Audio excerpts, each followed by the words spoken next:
Halo, ketemu lagi dengan saya nih, Kak Sutini. Kali ini kita akan membahas tentang asuhan keperawatan pada pasien yang mengalami gangguan pada sistem endokrin, khususnya diabetes mellitus.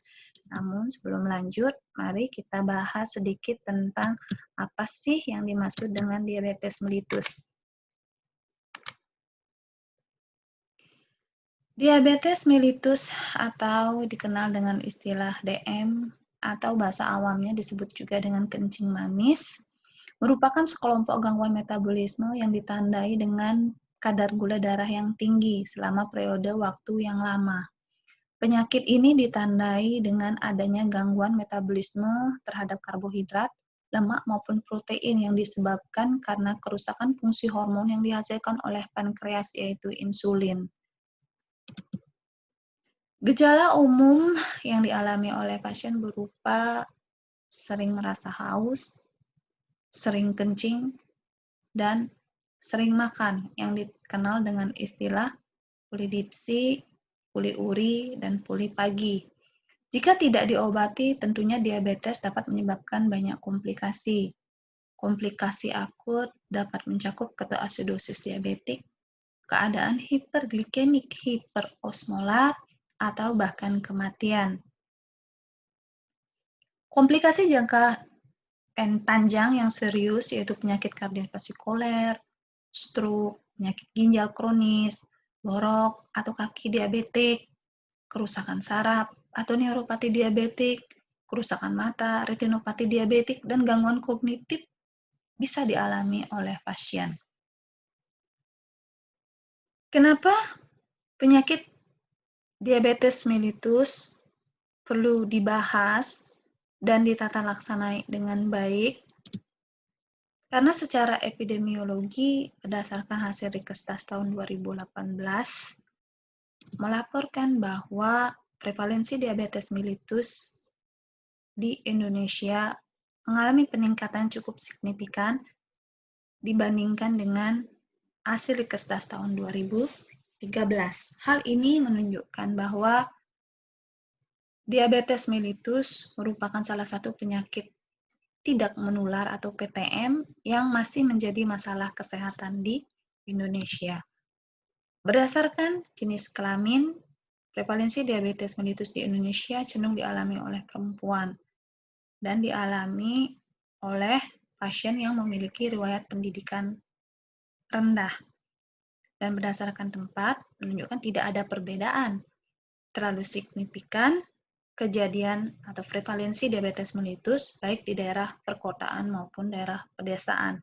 Dengan epidemiologi ini, diharapkan petugas kesehatan, termasuk perawat, mampu menyusun rencana dalam membantu pasien mengatasi masalahnya atau mencegah orang yang sehat jatuh ke kondisi penyakit.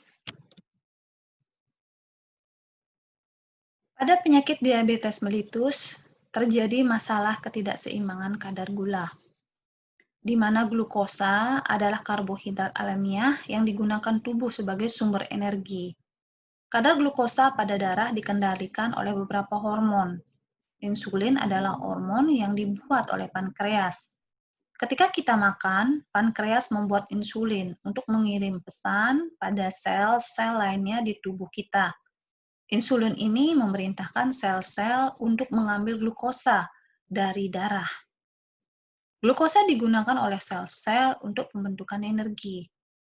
Glukosa yang berlebihan selanjutnya disimpan di dalam sel-sel sebagai glikogen. Pada saat kadar gula darah mencapai tingkat rendah, sel-sel memecah glikogen menjadi glukosa untuk menciptakan energi. Diabetes disebabkan oleh pankreas yang tidak mampu memproduksi cukup insulin atau sel-sel tubuh tidak mampu merespon dan memanfaatkan insulin yang ada. Terdapat 3 jenis utama diabetes mellitus. Diabetes mellitus tipe 1 disebabkan karena pankreas gagal untuk memproduksi insulin yang cukup karena kehilangan sel beta. Jenis ini sebelumnya disebut sebagai diabetes mellitus tergantung insulin atau IDDM atau diabetes remaja. Hilangnya sel beta disebabkan oleh respon autoimun. Penyebab respon autoimun ini tidak diketahui. Diabetes tipe 2 dimulai dengan resistensi insulin, suatu kondisi yang mana sel-sel gagal merespon insulin dengan baik. Seiring perkembangan penyakit, kekurangan insulin juga dapat terjadi. Bentuk ini sebelumnya disebut sebagai diabetes mellitus non-dependent insulin atau NIDDM atau diabetes onset dewasa. Penyebab paling umum yaitu kombinasi dari berat badan berlebihan dan kurangnya aktivitas olahraga. Diabetes tipe lainnya yaitu diabetes gestasional adalah bentuk utama ketiga dan terjadi ketika wanita hamil yang sebelumnya tanpa riwayat diabetes lalu mengalami kadar gula yang tinggi saat kehamilan. Nah, bagaimana dengan diabetes insipidus? Apakah ini merupakan bagian dari tipe diabetes mellitus? Jawaban kita akan ketahui dengan penjelasan berikut. Diabetes insipidus dan diabetes mellitus mungkin memiliki gejala yang serupa, berupa poliuri atau banyak kencing, polidipsi, banyak minum, namun ternyata keduanya sangat berbeda. Apa perbedaannya? Diabetes mellitus merupakan penyakit akibat kelebihan gula dalam darah karena produksi hormon insulin berkurang yang menyebabkan glukosa tersimpan dalam darah dan tidak didistribusikan pada sel-sel jaringan sehingga sel dan jaringan kelaparan. Sebagai respon tubuh menjadi mengaktifkan saluran cerna berupa banyak makan, banyak minum sehingga terjadi pula banyak kencing. Sedangkan pada diabetes insipidus terjadi akibat rendahnya hormon ADH atau antidiuretik hormon yang menyebabkan ginjal tidak mampu menyerap kelebihan air dalam tubuh dan membuangnya langsung menjadi air seni dalam jumlah yang tidak normal sampai terlalu sering sehingga muncul respon polidipsi dan poliuria. Sehingga pada intinya, kedua penyakit ini baik diabetes mellitus maupun diabetes insipidus sama-sama disebabkan karena masalah atau gangguan pada sistem hormonal. Tetapi diabetes mellitus karena gangguan pada fungsi pankreas menghasilkan insulin, namun diabetes insipidus karena rendahnya hormon ADH antidiuretik hormon yang mempengaruhi fungsi ginjal. Meskipun keduanya akhirnya memberikan manifestasi klinis yang sama, berupa banyak minum dan banyak kencing. Tetapi letak perbedaannya ada pada terjadi tidaknya hiperglikemi.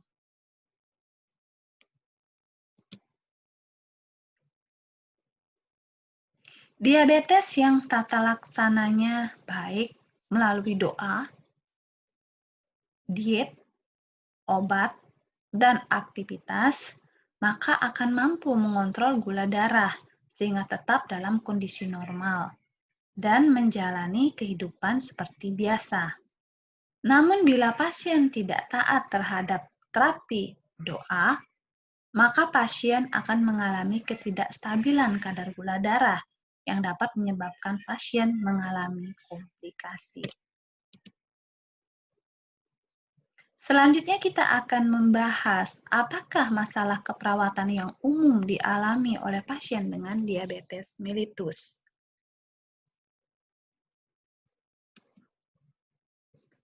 Ini beberapa diagnosa keperawatan. yang mungkin bisa dipertimbangkan oleh seorang perawat ketika memberikan asuhan keperawatan kepada pasien yang mengalami diabetes mellitus.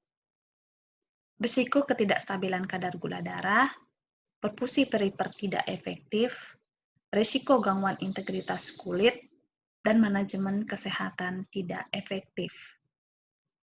Mari kita bahas satu persatu bagaimana kita memutuskan diagnosa keperawatan yang dialami oleh pasien. Sebagai seorang perawat,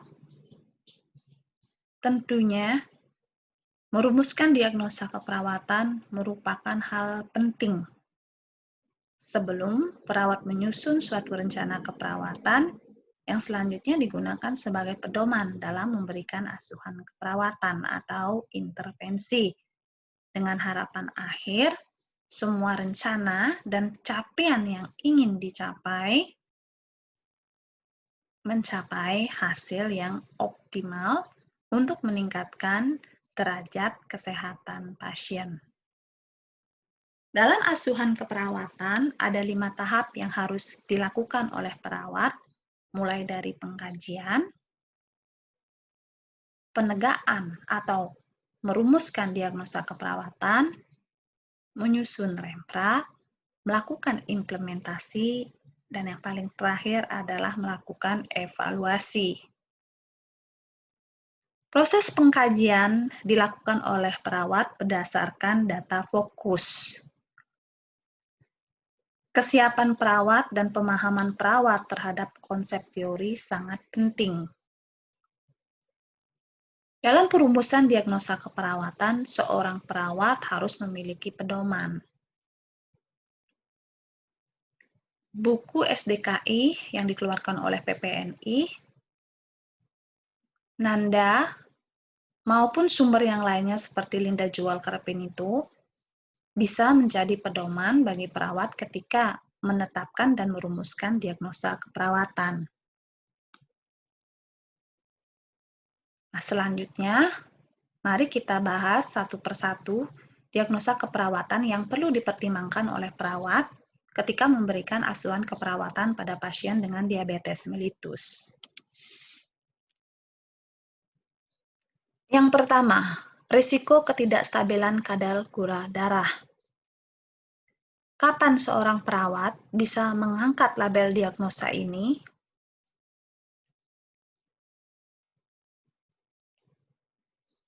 Ketika kita melakukan pengkajian,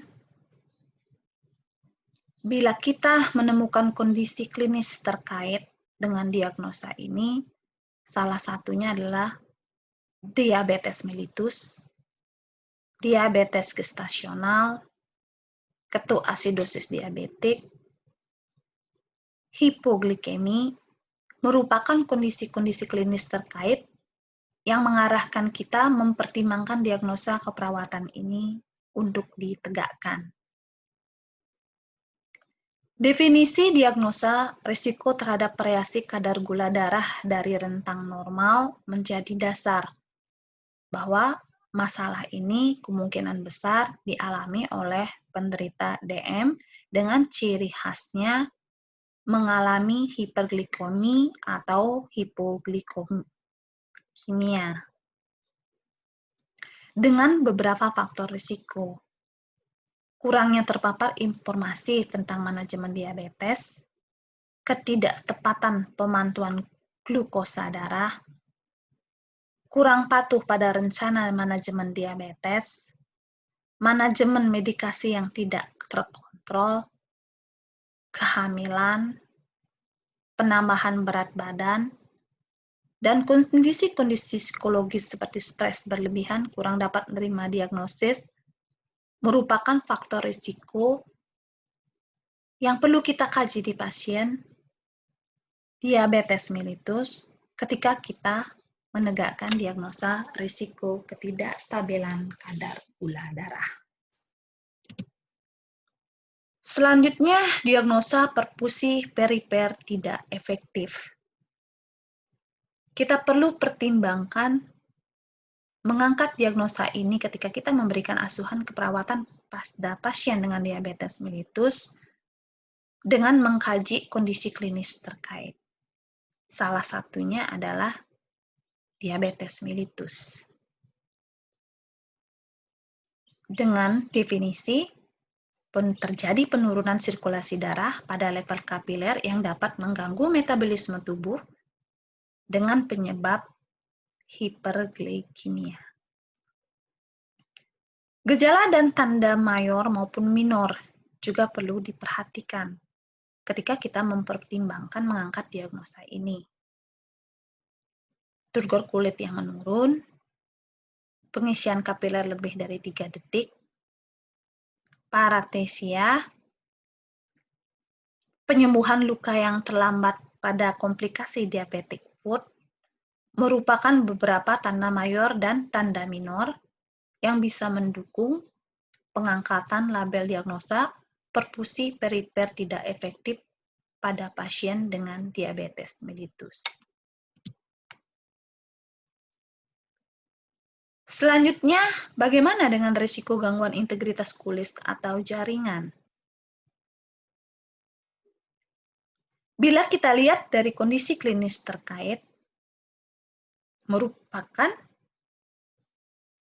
hal yang penting yang harus kita ketahui, maka diabetes mellitus berhubungan dengan kejadian risiko gangguan integritas kulit atau jaringan. Dari definisi, bahwa diagnosa ini bisa diangkat bila pasien berisiko mengalami kerusakan kulit, dermis, ataupun epidermis, atau jaringan yang lebih dalam. Dengan faktor risiko, terjadinya perubahan sirkulasi akibat peningkatan kadar glukosa darah, menyebabkan darah menjadi lebih kental sehingga mengganggu proses sirkulasi. Selanjutnya, bagaimana dengan manajemen kesehatan tidak efektif? Kenapa ini perlu dipertimbangkan ketika perawat memberikan asuhan keperawatan dengan diabetes mellitus? Yang kita pertimbangkan adalah kondisi klinis terkait. Kondisi kronis, seperti salah satunya adalah diabetes mellitus, perlu dipertimbangkan sebagai penyakit yang mana pasiennya berisiko mengalami manajemen kesehatan tidak efektif. Terjadinya pola pengaturan dan pengintegrasian penanganan masalah kesehatan ke dalam kebiasaan hidup sehari-hari tidak memuaskan untuk mencapai status kesehatan yang diharapkan. Dengan beberapa faktor penyebab sebagai berikut. Apakah karena kurangnya informasi, konflik dalam pengambilan keputusan terhadap status kesehatan, atau konflik keluarga, di mana ada ketidakefektifan pola perawatan dan kesehatan keluarga. Dengan tanda mayor, mengucapkan kesulitan dalam menjalani program perawatan atau pengobatan untuk mengontrol kadar gula darah, misalnya. Gagal melakukan tindakan untuk mengurangi faktor risiko. Gagal menerapkan program perawatan atau pengobatan dalam kehidupan sehari-hari atau aktivitas hidup yang tidak efektif untuk memenuhi tujuan kesehatan. Nah, itu beberapa diagnosa keperawatan yang perlu dipertimbangkan. Nah, buku sumber yang digunakan sebagai referensi untuk pembahasan topik ini adalah Keperawatan Medikal Bedah, Black, Standar Penegakan Diagnosis Keperawatan yang disusun oleh PPNI, berupa buku SDKI, atau buku Saku Diagnosa Keperawatan Linda Jual Carpenito dan Nanda, di mana kedua buku sumber baik SDKI maupun Linda Jual Carpenito sama-sama menunjuk ke Nanda. Demikian beberapa hal yang bisa saya sampaikan terkait dengan asuhan keperawatan pada pasien dengan gangguan hormonal, khususnya diabetes mellitus. Mudah-mudahan ada manfaatnya. Sampai ketemu atau jumpa pada video-video pembelajaran berikutnya. Terima kasih.